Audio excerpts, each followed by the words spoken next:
Introduce Gélinas, health critic from the Ontario New Democratic Party. Franz is a member of the Provincial Parliament for the riding of Nickel Belt for the NDP and the critic for health and francophone affairs. She is a healthcare professional and community leader. Since being elected to the Legislative Assembly of Ontario in 2007, Franz has been a strong advocate on healthcare issues. She was instrumental in bringing forward private members' bills, including the Skin Cancer Prevention Act, the Smoke-Free Ontario Amendment Act, the Healthy Decisions Act for Healthy Eating, which the government then adopted in its own legislation. Franz is a trained and licensed physiotherapist. She started her career in Sudbury at Laurentian Hospital, now Health Sciences North. After graduating from Laurentian University with a Master's in Business Administration, she became a healthcare administrator. For many years, Franz worked as the Executive Director of the Community Health Centre in Sudbury. Please join me in a warm welcome for Franz. Thank you so much. Good evening, everyone. Bonsoir tout le monde. Je m'appelle France Gélinas et je suis la députée de Nickel Belt dans le nord-est de l'Ontario. Anybody knows where Nickel Belt is? Oh, wow. I don't usually do that good, but it's nice to see people from the north. It was a pleasure to accept your invitations to your 92nd annual general meeting. RNAO has been around for a while. And to celebrate your theme for this year, value, evidence, and courage. And I'm sure you will hear lots about it in the coming few days during your conference. I too wanted to talk about a program that has been missing. I'm proud to be with the NDP, the party that brought us Medicare. Yeah.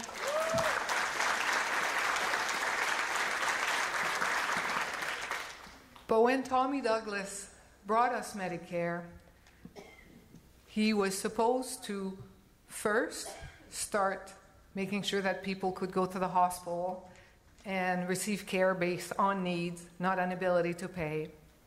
Then he grew it so that if you went and saw a physician, you would receive care based on needs, not on ability to pay. And then the third part was supposed to be pharmacare.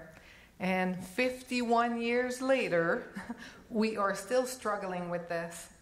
I was really happy to see all of the fantastic advocacy that members of RNAO have been doing, putting it clear that you want, and I'm quoting from Why Health Matter, to expand our universally accessible, publicly funded, not-for-profit healthcare system to include pharmacare.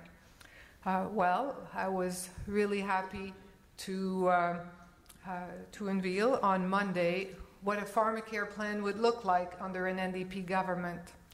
Right now, there are 2.2 million Ontarians who have no access to drugs.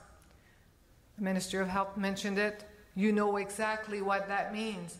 That means that you go and see the doctor, you come out of the doctor's office with a prescription that you have no money to fill.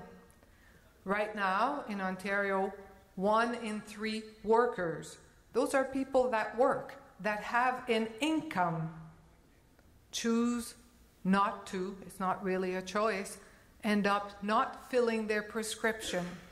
A further amount of people, and you've all seen them in your practice, get home and then get that little sharp knife out and cut every pill in 2 to make them last longer. Or 1 month they buy their prescription and the next month they don't because they just can't afford it. So what we are putting forward, I have no problem with having a program that will cover children. I think this is great. But for the 2.2 million workers in Ontario, and that number is growing all the time because precarious work is growing all the time, they need help now. That help is available. That help exists in 111 other countries. And that is a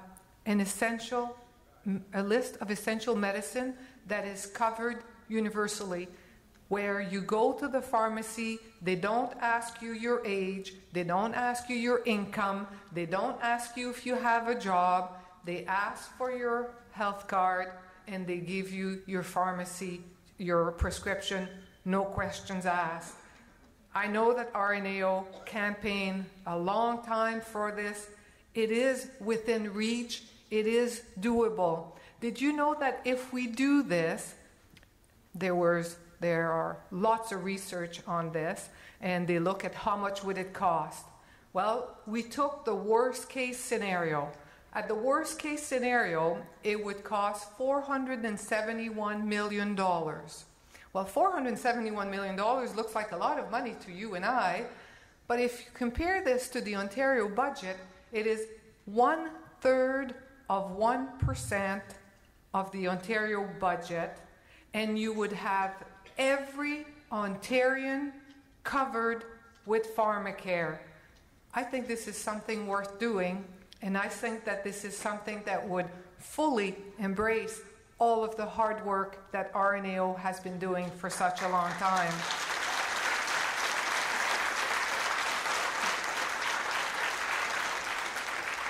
There is already quite a bit of work done. So we have the worst case scenario at $475 million. Then you have the middle of the pack that it comes in at about $200 million. Then you have the best case scenario. The best case scenario is Ontario would build the structure to be able to negotiate drugs, and for the first time ever, Ontario would negotiate drugs for all 13.5 million people. When you take this, so we went and we looked abroad. If you look at Veterans Affairs in the States, their average cost of drugs on an essential list of medicine is 67% cheaper than what we pay right here, right now in Ontario. Why is that? Because they negotiate for about 13 million veterans, very close to what we look like here in Ontario. If you go to Sweden, which is smaller than us, they are able to get about a 37% discount. If you go to many other jurisdictions around, the same story goes over and over. Why? Because you have a structure in place, you have a list of essential medicine, and you make sure that you get the best deal. Ontario has never been able to do this because we have this patchwork of some of us, most of us who work, we have a drug plan at work, and then people over 65 get a formulary, and then you know what it's like when you're trying to get medicine for people who are not covered. This could all change. This has to change. We have to complete the vision of Tommy Douglas. We have to bring in pharmacare, and it will start here in Ontario.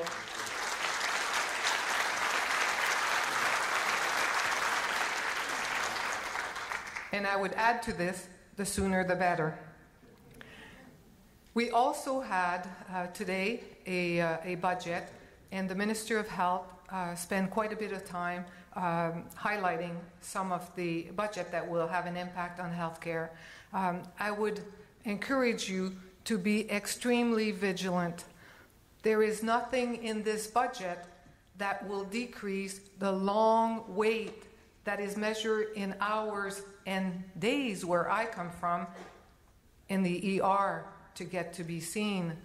There is nothing in that budget that will change the fact that our hospitals are overcrowded to the tune of 118% occupancy, and I'm sure some of you know what that looks like. We have to continue to be vigilant. Hospitals very seldom speak out because they don't want to bite the hand that feeds them, but they made it clear to the government that in order to maintain what we have, they needed a 5% increase in their budget. So maintain what we have means that the long wait for surgery stays the same, the long wait in ER stays the same, the overcrowded in our hospitals stayed the same. In order to maintain what we have, they needed a 5% increase. They got 2%. I'm happy that they got 2%, but each and every one of you will have to continue to be vigilant because we need to do better. I live in the north. I unfortunately have a plane to catch, but before I leave you, I want to thank each and every one of you for the work that you do to keep us healthy, for the work that you do to help us when we are sick. You are the profession that is there 24/7 at the bedside when we need you, and you are the best nurses ever. Thank you.